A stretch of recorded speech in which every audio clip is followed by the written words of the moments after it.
स्वामी जी, कम से कम योगिक जोगिंग के लोगों की कुछ भी खा लेने की आदत जो है, नमस्कार, और ये कभी तो भी कुछ भी खा लिया तो ये बड़ी परेशानी का सबब है। देखिए, पेट तो स्वामी जी जानवर भी भरते हैं, कोई भी भर लेता है, लेकिन इंसान होने की निशानी तो ये है कि खाना सही तरीके से खाया जाए। खाना कैसे खाना ये भी लोगों को ठीक से पता नहीं है।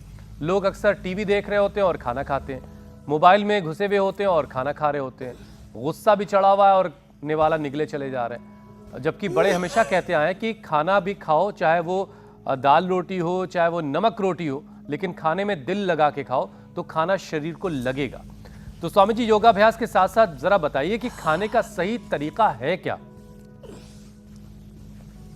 ये अन्न ना मेरे भाई हुसैन जी, भगवान का रूप होता है। अन्नम ब्रह्मेति व्यजानात, अन्नम बहु कुर्वीत, अन्नम न निंद्यात, अन्नम न परिचिक्षीत। ये अन्न के व्रत कहे हमारे यहाँ। तो देखो, कुछ भी आया वही खा लिया, कुछ भी दिमाग में आया उधर ही सोचने लगे। Over thinking, negative thinking, over eating की जगह उसके साथ साथ ओवर थिंकिंग। कुछ भी आया वही सोचने लगे, कुछ भी आया वही देखने लगे, कुछ भी सामने आया वही करने लगे, कुछ भी मुंह में आया वही बक दिया। ऐसे नहीं चलेगा, जीवन को सलीके से जीना है। तो ये रोज हम सूर्य नमस्कार कराते हैं, और आज मैंने कहा मंगलवार है तो भगवान हनुमान जी को याद करके एक तो ये 10 बार तो ये करना है। होले होले कर लो, आधा कर लो, और मैं तो ऐसे इसको फास्ट करता हूँ तो 10 बार हो जाता है, और ज़्यादा फास्ट करना हो तो ऐसे ऐसे कर लेता हूँ, और फिर एक ये कर लेता हूँ। और आज सूर्य आंख मिचोली खेल रहे हैं तो आज तो और भी ज़्यादा करना पड़ेगा, नहीं तो ठंड लगेगी। ये और फिर ये 3 अभ्यास तो है। चलो उल्टे लेटो, आप भुजंगासन ही करो। तो खाने पीने में ध्यान ये रखना है। खाने पीने के कुछ मूल सूत्र बता रहा हूँ। 1 भुक्तम सदा आरोग्यम, 2 भुक्तम बलवर्धनम, 3 भुक्तम सदा रोगम, 4 भुक्तम तु मारकम, हिताराह मिताहारा अल्पहारा शयीनराह नैतान वैद्या चिकित्सन्ति आत्मनस्ते चिकित्सका। रित भुक हित भुक मित भुक होना है, युक्ताहार विहार करना है। तो क्या क्या करना है इसमें? वात पित्त कफ प्रकृति को देख करके खाना खाना। एक बात, आहार ही उपचार है।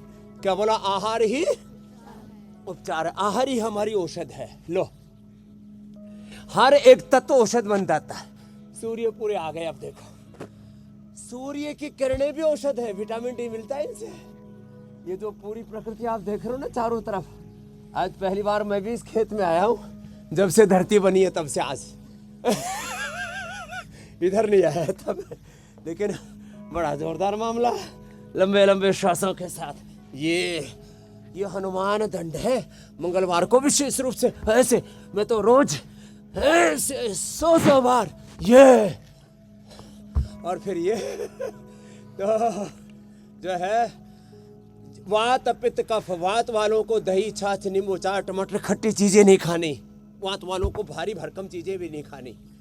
और रात को मूली बड़ी अच्छी है, बड़ी स्वादिष्ट लगी है ना। अरे सच में बहुत मीठी है। हाँ, और रात को मूली नहीं खाना। लौकी बड़ी अच्छी है, ये लौकी नहीं, लेकिन कड़वी नहीं खाना, जहर है। मर गए कई लोग जो खा के। कड़वी लौकी नहीं खाना। खाने पीने की बातें बता रहा हूँ स्वामी जी। कफ वाले चिकनी चीजें, ठंडी चीजें, और पित्त वाले गर्म चीजें नहीं खाना। खाना बैठ के खाना, जानवरों की तरह खड़े खड़े नहीं खाना। खड़े खड़े खाना, खड़े खड़े मूतना, खड़े खड़े हगना। कम बोर्ड में यही हो रहा है। हाँ मेरे भाई स्वामी जी, देखिए, ईटिंग डिसऑर्डर जो है वो धीरे धीरे पैर पसार रहा है, और इसकी वजह से फिटनेस का जुनून भी है।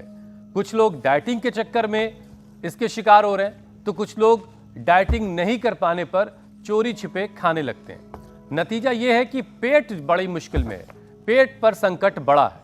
अब एसिडिटी, गैस की प्रॉब्लम, ये सारी चीजें ट्रिगर कर रही हैं। अब जरा इनको कंट्रोल करवा दीजिए।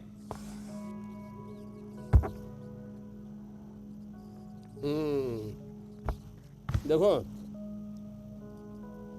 एक तो सुबह सुबह योग किया करो। मैं तो औषधि के तौर पर एक गुटखा मारा है, खाना नहीं है ये तो औषधि है। एक गुटखा खा लिया तो उससे पेट का डाइजेशन और भूख बढ़िया लग गई, एक ग्रास खाते ही। फिर देखो सुबह सुबह जीरा धनिया मेथी सूप अजवाइन, इसको हम पित्तहर पेय बोलते हैं। और जिनको एसिडिटी हो, जीरा धनिया मेथी सूप अजवाइन में से मेथी और अजवाइन हटा दे, उसमें मुलैठी और गुलाब के फूल ले ले। फिर देखो सुबह सुबह मंडू का आसन तो करना ही है। फिर सुबह सुबह जलनेति सूत्रनेति कुंजर क्रिया, ये भी सप्ताह में एक बार तो अवश्य करें। वैसे मैं तो रोज जलनेति करता हूँ, रोज कुंजर नहीं करना चाहिए। ये हमारी बेटियां यहाँ करके दिखा रही है। यहाँ पर दंड धोती इसको के लिए तो भाई सीखना पड़ता है। पानी पी करके और फिर जब निकालते हैं ना, ऐसे पानी निकलता है जैसे अंदर से कोई टूटी ओन कर दी हो। तो ये मंडूक आसन और पवन मुक्तासन, कम से कम 2 आसन तो करने ही है। जो पूरा कर सके तो पूरा 10 आसन का पैकेज बता देता हूँ। मंडूक आसन, योग मुद्रा आसन, और इतना भी ना कर पाए तो देखो ऐसे ऐसे, तुम तो ऐसे बैठ के ऐसे घूमते रहो, ये ऐसे। ये पार्श्व पद्मासन, क्या हो गया? पार्श्व पद्मासन। सुखासन में, पद्मासन में बैठ के ऐसे देखना। मंडूकासन, योग मुद्रासन, अर्धमत्स्येंद्रासन, वक्रासन, गोमुखासन, पवन मुक्तासन, उत्तान पादासन, नौकासन, और हो सके तो हलासन और मयूरासन। मयूरासन और ये मयूरियासन बड़े जबरदस्त है। इसमें जोर तो बहुत पड़ता है। तो मंडूकासन, योग मुद्रासन, मूलबंध, उड्डयन बंध लगा के ऐसे। फिर ये अर्धमत्स्येंद्रासन, वक्रासन, ऐसे ये ऐसे और ऐसे। तो ये सारे आसन ना लीवर, स्प्लीन, इंटेस्टाइन, पेनक्रियास, इसके साथ uterus, ovary, prostate, lung, heart सबको भी अच्छा करते हैं, लेकिन मूल रूप से पाचन तंत्र को अच्छा करते हैं। मंडूकासन, योग मुद्रासन, अर्धमत्स्येंद्रासन, वक्रासन, गोमुखासन। और फिर तुम धीरे धीरे इतने कैपेबल हो जाओगे कि तुम फिर सुप्त वज्रासन, सुप्त वज्रासन, सुप्त पद्मासन। ये नाभि कोड़ी, नाभि धरन ना, ये नाभि और यहाँ कोड़ी है, ये दोनों डिग जाती है तो उससे स्ट्रक्चरल इम्बैलेंस भी होता है, बीमारियां बहुत होती हैं। उसके लिए जरूरी है ये अभ्यास। तो पूरा पेट का पैकेज पहले बता देते हैं। और पेट ठीक नहीं तो फिर वेट भी गड़बड़ाने लगता है। अरे वेट क्या, पेट ठीक नहीं तो पेट अपसेट हो जाता है। तो पहले अपना दिल, फिर दिमाग, फिर लाइफ अपसेट होती है, फिर फैमिली, फिर बिजनेस ही अपसेट हो जाता है। बहुत बुरी हालत हो जाती है। और इसीलिए स्वामी जी हम अपने साथ साथ सभी को आपके शरण में ले आते हैं, यही सोच के कि अब कोई अपसेट ना रहे, ना उसका मूड अपसेट रहे, ना स्टमक और ना माइंड।